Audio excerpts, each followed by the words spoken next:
I love it, love it, love it, love it, love it.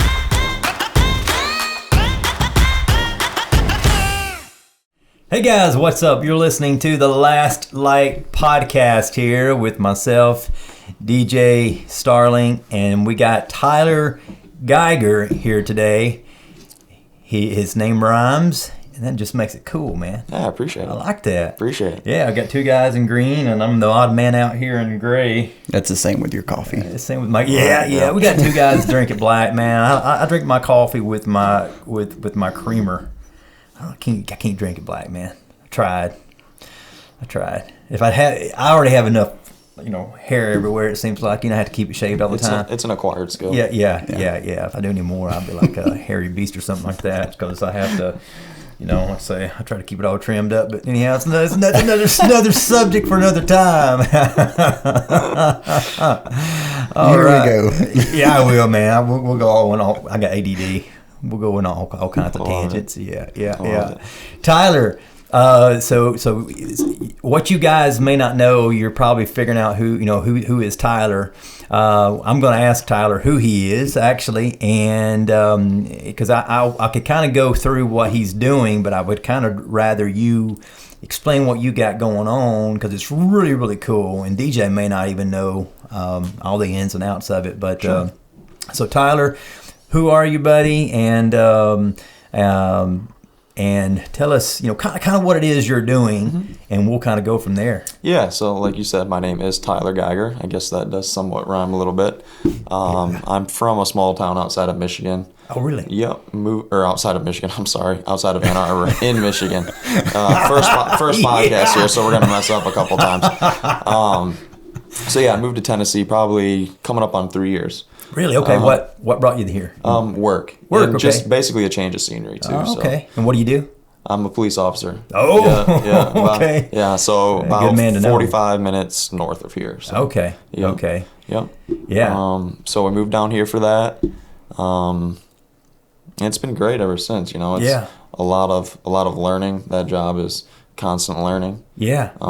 Something new every day. That's another reason I really like it. I bet. I mean, you're never doing the same thing twice. I can't imagine. Yeah. So have you had any scary situations since you started? Anything that pops out in your head? A couple things will,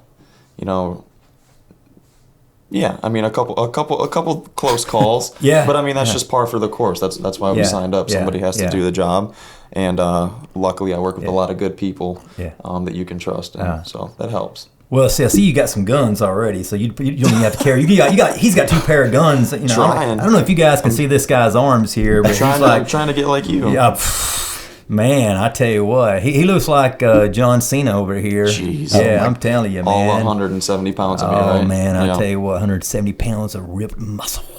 We're trying. Yeah, I can say that in a manly voice. Otherwise, it would sound kind of weird. So Tyler, and guys, you may not know this, Tyler. I didn't even realize it for a while, but I know Tyler mutually kind of way through his fiance. Yeah. So his fiance Morgan was actually she did one of our first Bow Addicts photo shoots. I mean, she wasn't the model, but she was shooting us and doing some photography. Yep. So I think that is pretty cool. Yeah, she has a quite extensive photography background. So yeah. And she told me that a lot because I've been known of you guys for probably 3 or 4 years, and she's like, "Oh yeah, I did a little thing for them back in the day." I was like, "No kidding, small world." Man, it small is. World. Well, that's why when Chris Ham, I was speaking to him on the phone, and we'll have Chris on later too. So, he was when he was talking about you. That's when I thought, man, I know who this guy is because I've seen your stuff through Morgan's page, and so crazy small world. Yeah, awesome. Well, so you got the guy next to you here, DJ, who's now talk about a policeman. DJ, he's one you got to watch out for, just so you know. That's okay. That's okay. But your road, it snowed here recently. Coming in, the only way to drive on the road on the way here is on the left side of the road. Yep. It is pretty much true. Yeah. Yep. I think you said it rode here recently. It snowed here. Snowed here recently, yeah. It's okay. I butchered where I was from, so it's fine. Yeah. We'll work off each other. Yeah, we're somewhere outside the U.S. right now, guys. Yeah. So Tyler, really, so what are you doing? Because I think it's so cool. Can you kind of just let us know? Yeah. So I'm pretty much an avid runner. I run basically every day. Try to lift as much as I can as well. There's this challenge through this Navy SEAL guy. Probably a lot of people listening know of him, and you guys might have heard of him. His name's David Goggins. Yep. He does a lot of crazy endurance, run 200-mile races, stuff like that. Yep. He has this thing, he calls it the 4x4x48 challenge. And what that is, it's 4 miles every 4 hours for 48 hours. Wow. So if you start at noon, you run 4 miles, however much remaining time you have, you get to rest until 4 p.m. Okay. And then you run another 4 miles, and that continues on for 2 days. 2 days straight. I wanted to do it last year. Something just got in the way. I'm probably making an excuse for myself because it's kind of daunting. But he's doing it March 5th through the 7th, and I was like, hey, I'm going to do this finally.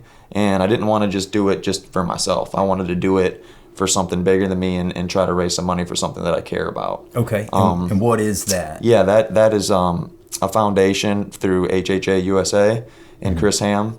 He has a foundation or a nonprofit that basically helps get servicemen and women back into the outdoors and into archery and things like that. Yeah. And those are two things that I'm very big into. I love to hunt.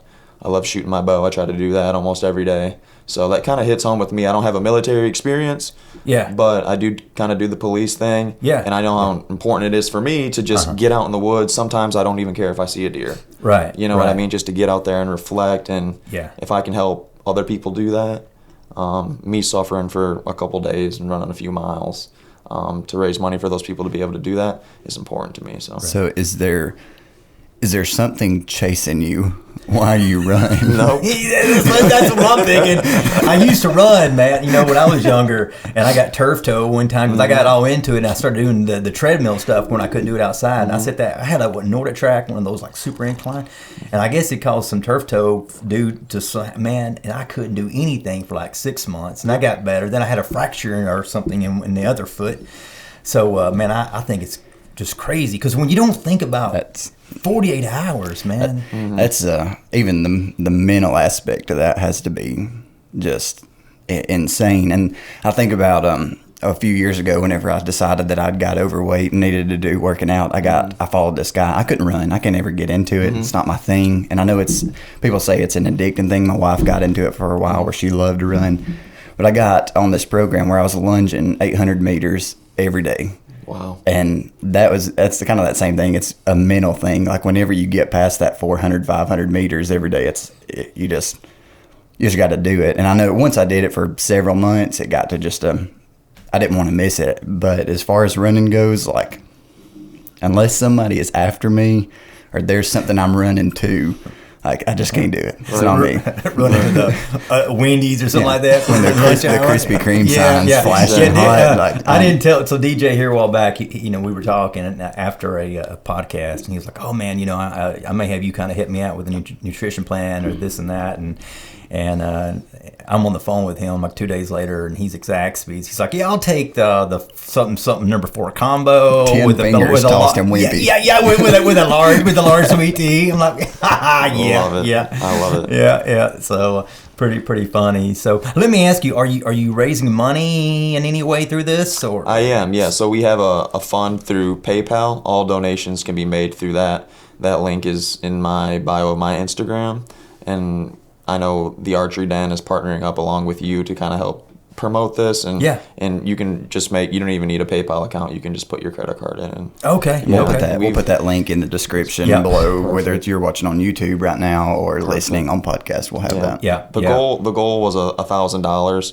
and I know that we are already doing very well. So awesome. I'm just hoping to get as much as we can, and that Yeah. Well, I know Bow Addicts, we're definitely going to pitch in any way we awesome. can. Yeah, awesome. to help out too. So, because it's just a great cause. I know Chris. I know what he does. And, HHA USA is kind of a new thing. I think it started last year, if I'm correct. Yep. And it's just, he's got a passion for that too, which, just anything any of us can do for our service guys and gals out there is just amazing. And it's cool to see what you're doing. And, so where is it? Is it around here or where? Well, I live around Nashville, the Nashville area, so it'll be, it's 4 miles, and I need to rest eventually, like between the time, take a nap, eat, I'll probably end up working out. So Working out between. I will. Wow. Well, that's crazy.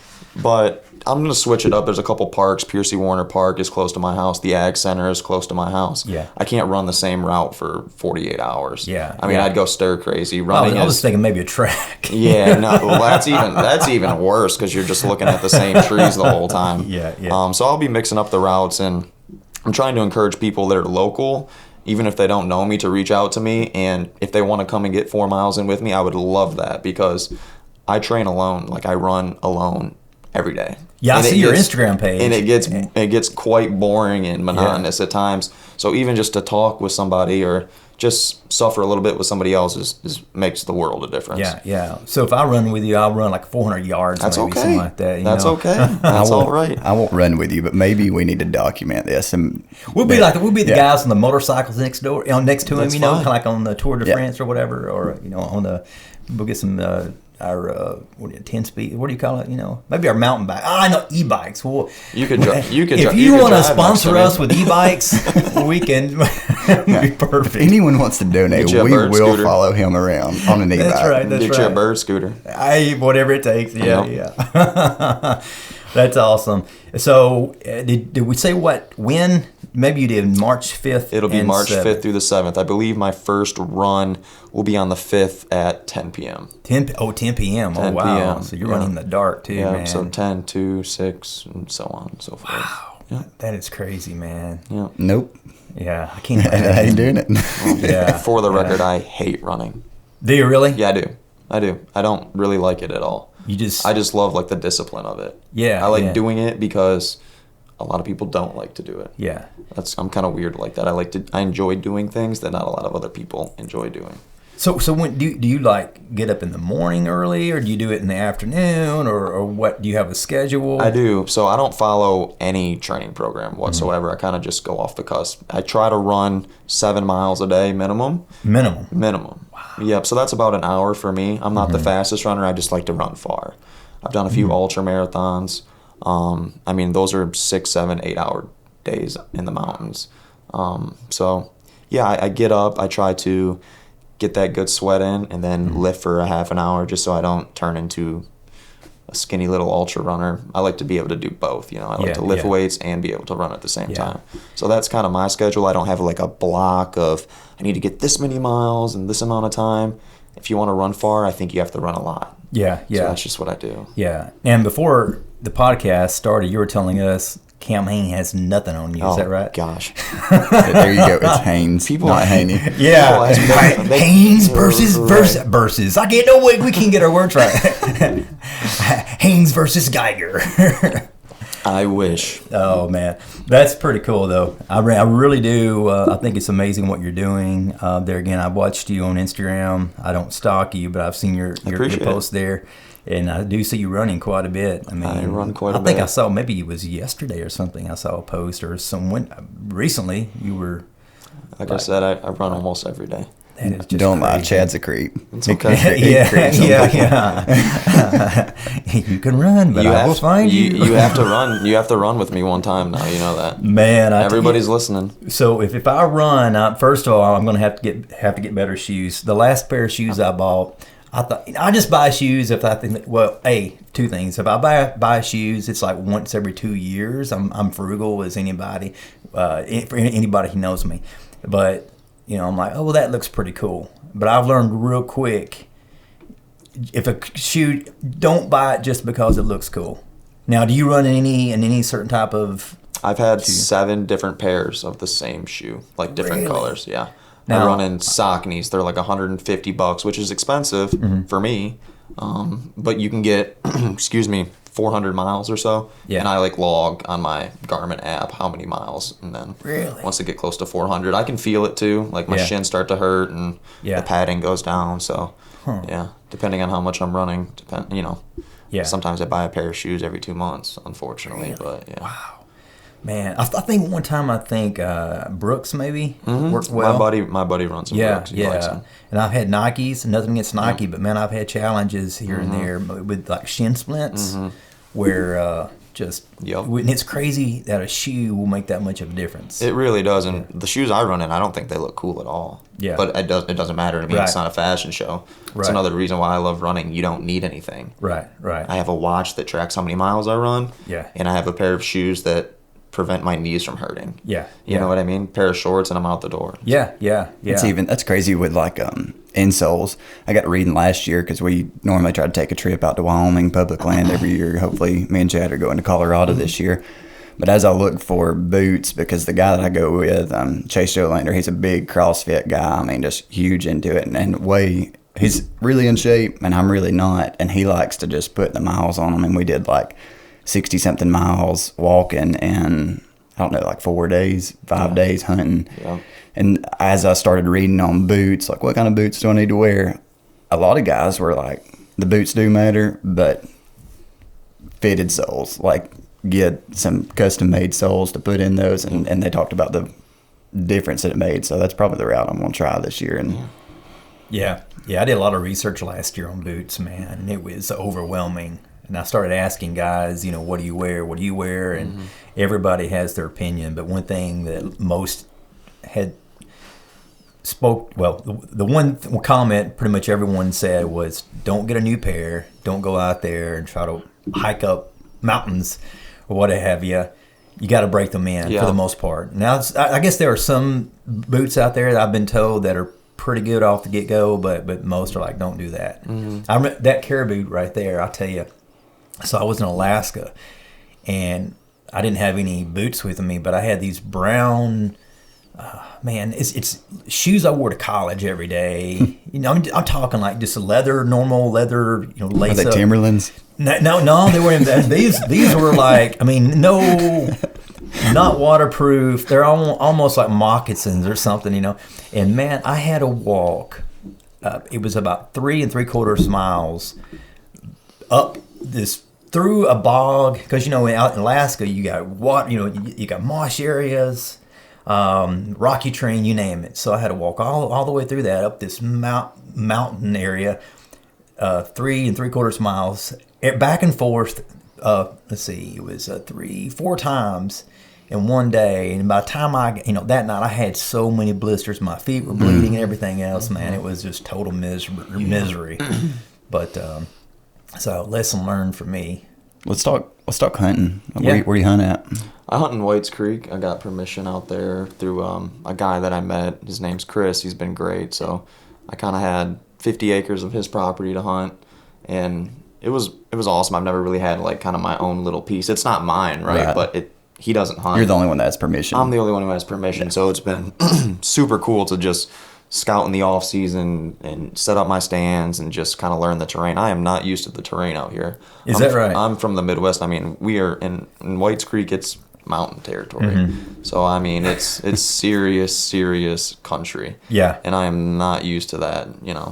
Yeah. See, I guess I figure when I think of Michigan, I think there's hilly areas and what have you. Not the areas that I used to hunt in Michigan. Is that right? If you were to pull up the property that I hunted on here, it's all trees. Like even on like a HuntWise app or anything, you can't see bedding, you can't see trails, you can't see fields. There's no ag. Yeah. It's just one giant block of timber. Yeah. So you put your stand on the thing, right? Well, it's just a little marker in the middle of a tree. Yeah. So. Well, that's on another podcast, we have a gentleman we're going to be talking to about public land hunting. That's the thing about it. You can watch TV and it's easy when you got all this cropland, you got pinch points, or you've got fingers of this and that, and you got distinct areas of bedding. But when you're out, like where I hunt too, it's the same way. Anybody that I have taken with me, they've had to stop usually 2 to 3 times because it's straight up like almost 45 degrees up. This 500, 600, 800 yards. Then you got to cut across another, and it is, especially DJ. You know how it is when you're carrying camera gear. I tell you, man, it is brutal. So and every year I like even scouting and stuff, like because I'll go up there sometimes 2 or 3 times a week for the fact of exercising too. So, it's a great exercise. Yeah, definitely. Yeah. My dad, he came out to visit me for a little bit, and Chris let us hunt out there for 3 or 4 days. And I walked my dad through a couple of the spots, and he's like gassed, right? He's like, if you can hunt out here, you can hunt anywhere. And I was like, I'm telling you, man, the terrain out here is serious. Serious. DJ, is it like that in Alabama? Oh yeah, that's basically all we hunt is mountain ranges, stuff like that. Yeah. Yes. Wow. So have you had any luck this year? Yeah, I actually shot a nice buck this year. It was an 11-point, had split brow tines. It was awesome. I had a bunch of target bucks. Well, I say a bunch, 3, which is, I mean, that's fortunate enough, right? Yeah. A lot of people can't even have one target buck. Especially for 50 acres. I know, right? And I ended up shooting this deer on Halloween morning, and I had never seen the deer before. Really? You know, and he wasn't a giant by any means, but definitely my biggest deer thus far. Yeah. And I was glassing him, and I saw him, and I was like, I do not recognize that deer, because I have tabs on pretty much. Yeah. What I think is in the area. Yeah. And I was like, man, I would kick myself if I passed this deer. And he played the script perfect, and we got it done. It was awesome. Super cool. Wow. That's crazy. I have a good buddy of mine. He's a producer here in the area, and same thing kind of happened to him. Mm-hmm. His was I think the day after Thanksgiving. They were somewhere with the family, and he didn't hardly. He said he hunted just a handful of times, and I don't know which camera he's got, but the deer popped in front of his camera. Well, it ended up scoring 183 or 184 right here, close by. So, in the Franklin area, which is just south of Nashville. Yep. And so, just one of those things. And his is behind a neighborhood, like you see, with the Sequin guys. But it's where he lives. He's got a little block back there. And man, it's right, but he had never seen it before. But a guy about 3.5 miles away been hunting it all year long. That hurts. So it's luck of the draw half the time. Yeah. Are you a big bow hunter? I love bow hunting. That's all I do. I do not gun hunt. All right. I love guns. I love shooting guns. I have a lot of guns, but bow hunting is just there's something different about it.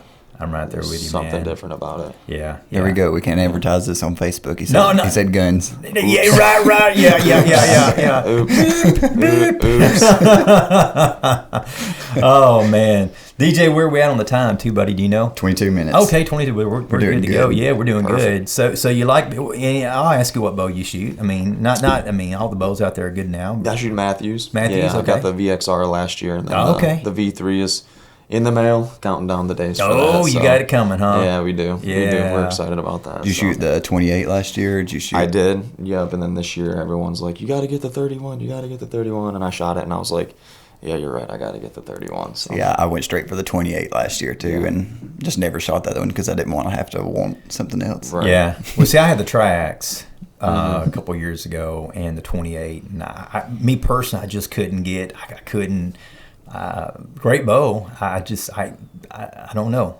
So I've got a 34-inch Nexus Prime coming in. That's awesome. And that's the only reason I went 28 though is because I saddle hunt so much that I wanted.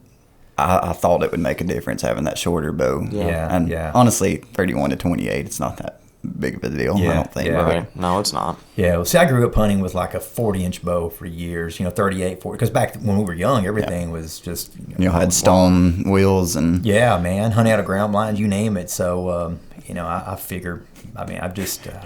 What'd you say? I said when they had stone wheels. Stone wheels, yeah. Hunting with arrowheads. I thought you said something about being stoned. I said, no. As far as I know. I maybe ate some wild mushrooms or something out there a couple times. Accident. Oops. That's a pink deer. Oops. No, but yeah. So I've just that 33, 34 for me, man. That's my wheelhouse. It seems, and it's just kind of the range I like. But not to say I couldn't, but like I say, the 28 was just. You know how it is. If you shoot something more and more and more, you'd get used to it. So like that one over there is a 33. I think that one's one's 34 and one's 33. I had to turn around and look and see if you were one of those neon string kind of guys. Have you got neon strings on your bows? One is. I have orange strings on my bows. Orange? We'll take orange. Yeah, buddy. Yeah. I'm an orange. Yeah. Some guys are green. I mean, I like green too, but I just. I like an orange gray combo. So my tracks, it was that gray. I don't know what color they call it. Stone gray with an orange. Man, it was sweet. This year, really was. This year I went black on black, and I think I'm gonna steal some of your Bow Addicts wraps and probably fletchings and do all white. There you go. Yeah, man, that looks good. So I was trying to decide with that new rig because it's going to be in a hammered gray color, which is just, I don't know if you've seen that or not. But it's like it's really, really cool. So I've used like the reflective wraps that we have from Bow Addicts, and they're 4-inch, and we have 6-inch wraps, but the 4-inch for me, the reflective material's a little bit heavier, but as far as just, it's crazy because a buddy of mine, that deer I took in Tennessee, I think you said you watched that video. So a buddy of mine who was helping me track it was like, well, we got close to it when the arrow had the reflective things on there. He's like, what in the world is that? I mean, that's that reflective material, but I love it. And I'll tell you, this is going down a rabbit trail, but from a video aspect, whenever you can shoot a white knock and even that reflective wrap on it and see it just as well as you can, like a nocturnal or any type of lighted knock. And what we ran into, like Daniel shot a deer, the owner within range, he shot a deer this year, and the lighted knock, whenever it hit, shooting down like 24 frames per second, whenever it hit, the way that it did it, it blurred out where he actually hit it on the deer. Like the light kind of was blown out. Where somebody else shot one, or maybe that was vice versa. Maybe J-Bo shot one with a lighted knock, and Daniels didn't have one, and you could see it go through the deer where that knock like almost blown it out. But I've stopped shooting lighted knocks and just shoot white knocks. And Are you a lighted knock guy? I do. I think they look cool on camera. I do too, man. It's like they do look good. Yeah. Well, and I mean, I've had success with them. This year, I'm kind of glad because that one buck I took, I think he was. So I ranged him at 45, and he kept walking. And when you're self-filming, when they're walking, that distance, like you're guesstimating too, every step they take. And I figured he was either at 45, 43 or so. I set my pin. I used my 40-yard pin, which I'm glad I did because, even at that, because that distance they can. That's quite a bit of a drop even in the arrow from 40 to 45. Sure. But it's crazy when I slowed that footage down, the mount, and that buck was not. He really wasn't like locked in too much, but the amount of drop he made was just crazy. And if I had used my 45-yard pin, I may have hit him, but I probably would hit him high, either in that no man's land, and missed. But that knock, it did help for footage sake. It's kind of cool seeing that. So you asked me if I bow hunt, and obviously I do. And I believe it's that hunt. I watched it the other day. Your reaction to shooting that deer at 45 yards, I think you were just like, I love it. Man. I don't get that with gun hunting. You know what I mean? That's just with a bow. I was just smiling the whole time watching that reaction from you. I love that. Well, and I've taken several. Well, all these up here were all bows. I think I've got 2 in here that were gun. No, well, that one, because this one way up there, because that was my first one. But I guess for me, nothing against gun hunters at all. Exactly. I respect all of them. But I had taken so many deer with my gun that once for some reason when I picked up the bow, just picking that up, when I started, crazy story was I was in Kentucky, so I would bring a gun and a bow with me. And funny story was we were up there, and I had my doe tag, so had a doe come out. Well, I shot her with my 7 mag, and she takes a big circle and runs about 23 yards in front of me, and she wasn't, she didn't expire. So I hung my gun up and I pulled my bow out. So I shot the exact same deer with a bow and a gun. Yeah, I've never heard of that. Yeah. Super cool. Man, I just got hooked into it, and then of course that's where Bow Addicts came in, and exactly. So. So are you have you took the leap into this heavy FOC arrows, or are you shooting a heavy arrow, or are you still a lightweight? I think it's a little heavier arrow. If you asked me the grain, I couldn't tell you. I don't know how to work on my bow. I take it to the archery den. And a guy named Matt is the guy that just like, hey, take care of me. Yeah, set me up so I can feel something. We'll see how it goes. And Yeah. everything that he's done with my bow and my equipment is just. I didn't really get into it until last year. I bought a trad bow and really got focused on arrow weights and stuff. And that's really the first time I ever paid attention to it. Yeah. Well, this year, so I'm not changing my setup that I had this past year. That way that, my bow's set up. If I need it, I've got plenty of arrows. But I went to the Black Eagle Rampage, I think it is, this year. That's what I shoot. Yeah, Yep. And so they've got an insert that comes with them, and I forget what it weighs. Maybe, I can't remember, 40 grain. I can't remember, maybe it's way more than that. Yeah. It's going to be definitely more. Well, you and I we shot that video here a while back. Yeah. Remember I had 2 arrows? Yep. And holy smokes, it was like what, probably a 1.5 foot drop between the 2 arrows. Yeah, it was just from crazy. speed. But that's that crazy. FOC, so that's one reason I got it with the smaller, because of that smaller diameter and everything. Yep. And the way I see it, if you can get a 2 or 3 inch additional impact, either it can allow that arrow to have that complete pass through, or if you make a marginal shot, let's say if he's quartering away, you hit him from behind, or not, hit him a little bit too far back. Well, that extra 2 or 3 inches, it could either hit liver or lung. So yeah, We're on the nose pretty much at 30 minutes. All So right. what about, if you got you're a runner, and obviously me and Chad are not, so is there any advice to somebody who wants to get into running? Like, Okay. It's gonna suck. It's going to. There's no getting around it. Yeah. I went out on a limb a couple years ago and I was like, I'm gonna do a marathon. And I ran 3 miles and I was done. Like, I was gassed. yeah, I mean, it's going to stink. But if you just keep running and fight through that, you'll get better at it. And you'll also benefit from the mental aspect of things. And physically, I mean, it's great exercise. Great exercise. yeah, Awesome. But you just have to get over that. yeah. where can people find you on social media? Instagram, it's _Geig, which is GEIG_. So that's pretty much all I use. I'll throw a tweet out now and then, but nothing of value. I'm not much of a tweeter. Nothing I'm of not value. either, man. Like I've tried, but I just can't get into it. Bow Addicts, we have a tweet. What do you call it? Twitter. Tweeter. Close enough. Yeah, that tells you how much I know about it. Well, we got a page, and every once in a while, I don't know how I even find it. If I see Twitter, I'll, you know how it is on your phone. It automatically can come up, and I'll hit it and post something. But other than that, no. So Awesome. Well, we will. As always, if you're listening or watching on YouTube, make sure you follow, like, subscribe. If you're listening on podcasts, please follow that. Leave us a rating. That helps out a ton. If you have an e-bike company and you want to sponsor us, if you have a shoe company you want to, if you just want to sponsor us, just let us know. We'll take free stuff. Yeah. We'll shout your name out. I mean, what this is RX Bar. RX Bar. It's okay.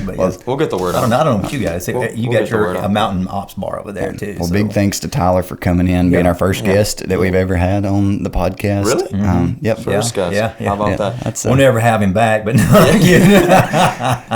Kid doesn't even know where he's from. And we've got to say thanks for your service. I mean, you're a police officer, and I have a lot of respect for anybody that's in the field. Tons of respect, and don't think y'all get enough appreciation. I appreciate that for what y'all do. We will put links to. We'll try to put up his Instagram, I guess, handle, if you want to call it that. Yep. We'll try to put up a link. So if you want to donate, please do that. It's for a good cause. And did you say the donation, the PayPal page? Did you mention that? It's a link. There's not like a direct. Oh, we are gonna put that on our. That's right. Yeah, on the podcast. Yep. Yeah. So. And if you're local and want to run with me, we'll go run. Yes. Yeah. Nothing crazy. Slide into his DMs. Nothing crazy, and we'll go run. And you'll have DJ and Chad right next to you guys on their e-bikes. On the bird scooters. I'm going to sit on the park bench and eat 10 wings from Zaxby's. Yeah, Zaxby's, if you want to sponsor us. There's another one. Awesome. Well, thank you all for listening today. It's been fun. And Yeah. How do I close that out? I don't know, That's man. terrible. Yeah. You're the radio DJ. Give us the line. Close us out. Oh, you're listening to the Last Light podcast, guys. Be sure to tune in, or you're a loser. No, that's no better. Seriously, guys, we do appreciate you guys listening. You're watching any way you're doing it. Just remember, God loves you, and we do too. We appreciate we appreciate Tyler, everything he does. So until next time, keep on keeping on. Thank you, guys. I appreciate it. Thank you, Tyler.